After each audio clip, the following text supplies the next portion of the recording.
जब भी हम प्रेजेंट कंटिन्यूस टेंस की बात करते हैं तो हमारे माइंड में कुछ सेंटेंसेस आते हैं, जैसे मैं स्कूल जा रही हूँ, I am going to school. वो खाना खा रहा है, ही इज़ ईटिंग फूड। मैं पानी पी रही हूँ, आई एम ड्रिंकिंग वाटर। जब भी हम इस तरह के टेंसेस देखते हैं तो हमारे माइंड में एक क्वेश्चन आता है, और वो ये कि ये जो काम है ये किस टाइम में हो रहा है, यानी कि किस वक्त में हो रहा है। तो टेंसेस बेसिकली हमें यही बताते हैं, टाइम भी बताते हैं कि कौन सा काम है जो किस वक्त में हो रहा है। तो प्रेजेंट कंटिन्यूस टेंस के नाम से ही हमें पता लगता है कि हम इसमें उस काम की बात करेंगे जो कि अभी यानी कि हाल में जारी होगा, कंटिन्यूस होगा। इसकी डेफिनेशन देखते हैं। The present continuous tense is used to describe an action that is happening right now at the moment of speaking और अराउंड द प्रेजेंट टाइम, यानी कि वो काम जो अभी हो रहा है। For example, right now I am teaching you and you guys are listening my videos. तो ये कंटिन्यूस में काम चल रहा है प्रेजेंट मोमेंट में, यानी कि अभी हो रहा है। और जब आप ये वीडियो देख चुके होंगे तो वो पास्ट में चला जाएगा, मैं आपको पढ़ा चुकी होंगी, पास्ट में चला जाएगा। अब जब हम इसके रूल्स की बात करते हैं, क्योंकि ऑब्वियसली हर सेंटेंसेस में, हर टेंस में रूल्स होते हैं, तो रूल्स में हमारे पास हेल्पिंग वर्ब आता है और फॉर्म ऑफ वर्ब आती है कि किसी भी टेंस का हेल्पिंग वर्ब क्या होगा। तो इस टेंस में हम इज़, एम, आर यानी कि 3 हमारे पास हेल्पिंग वर्ब यूज़ होते हैं। और अगर फॉर्म ऑफ वर्ब की बात करूँ तो फर्स्ट फॉर्म लगेगी विद ING के साथ। और ये बात याद रखिए कि जितने भी कंटिन्यूस टेंसेस होते हैं उन सब के साथ फर्स्ट फॉर्म के साथ ING मस्ट होता है। ING को फोर फॉर्म ऑफ वर्ब भी कहते हैं, जो कि कंटिन्यूस टेंसेस के साथ प्रेजेंट मोमेंट में यूज़ होती है। ठीक है, अब हम इसके एग्जांपल्स देखते हैं। सबसे पहले हम इसके पॉजिटिव सेंटेंसेस की एग्जांपल देते हैं। पॉजिटिव को अफर्मेटिव सेंटेंसेस भी कहा जाता है। अब हम इसके पॉजिटिव सेंटेंसेस की एग्जांपल देखेंगे। पॉजिटिव सेंटेंस ये आ रहे हैं स्क्रीन पे। जैसे अगर मैं कहूँ वो क्रिकेट खेल रहा है, ही इज़ प्लेइंग क्रिकेट। देखें, first form play plus ING, playing cricket. मैं किताब पढ़ रहा हूँ, I am reading a book. हम खाना खा रहे हैं, वी आर ईटिंग फूड। जहाँ प्लूरल होगा उसके साथ हम आर यूज़ करेंगे, ठीक है। जहाँ सिंगुलर होगा ही, शी, उसके साथ हम इज़ यूज़ करेंगे। और आई के साथ तो आपको पता है हम एम यूज़ करते हैं, हेल्पिंग वर्ब।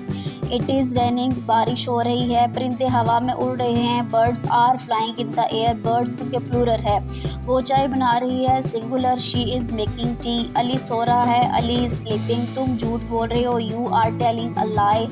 वो पौधों को पानी दे रहे हैं, they are watering the plants. माँ खाना पका रही है, मदर इज़ कुकिंग फूड। अब देखें, इसमें अगर आप क्लोजली ऑब्जर्व करें तो इसमें जितने भी एक्शन के, जितने भी काम की बात हो रही है वो अभी प्रेजेंट मोमेंट में हो रहा है, ठीक है।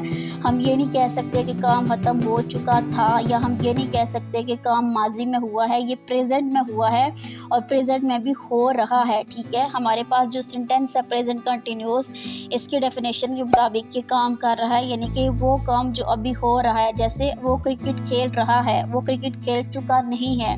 मैं किताब पढ़ रहा हूँ, हम खाना खा रहे हैं, ये सब कुछ एट द प्रेजेंट मोमेंट में हो रहा है। मैं आपको पढ़ा रही हूँ, ये प्रेजेंट मोमेंट में ये काम हो रहा है। जब आप ये वीडियो देख चुके होगे तो आप तब कह सकते हो कि मैं पढ़ा रही थी, ठीक है। वो हमारे पास पास्ट में चला जाएगा। अभी कंटिन्यूस में ये सारी चीज़ें हो रही हैं, तो इज़, एम, आर हमारे पास हेल्पिंग वर्ब होता है। अब हम इसके नेगेटिव और इंटरोगेटिव सेंटेंसेस की एग्जांपल देखते हैं। जब मैं पॉजिटिव सेंटेंसेस की बात करती हूँ बेटा, तो पॉजिटिव सेंटेंसेस में हर जवाब का आंसर हाँ में होता है, येस में होता है। जैसे वो क्रिकेट खेल रहा है, मैं पानी पी रही हूँ। लेकिन नेगेटिव में हम इसका आंसर जब लिखते हैं तो वो नॉट में होता है, यानी कि नहीं में होता है। अगर पॉजिटिव में था वो क्रिकेट खेल रहा है, तो नेगेटिव में होगा वो क्रिकेट नहीं खेल रहा है, he is not playing cricket. मैं किताब नहीं पढ़ रहा हूँ, I am not reading a book. हम खाना नहीं खा रहे हैं, we are not eating food. कुछ भी चेंज नहीं होगा, हेल्पिंग वर्ब सेम रहेगा, फॉर्म ऑफ वर्ब सेम रहेगी।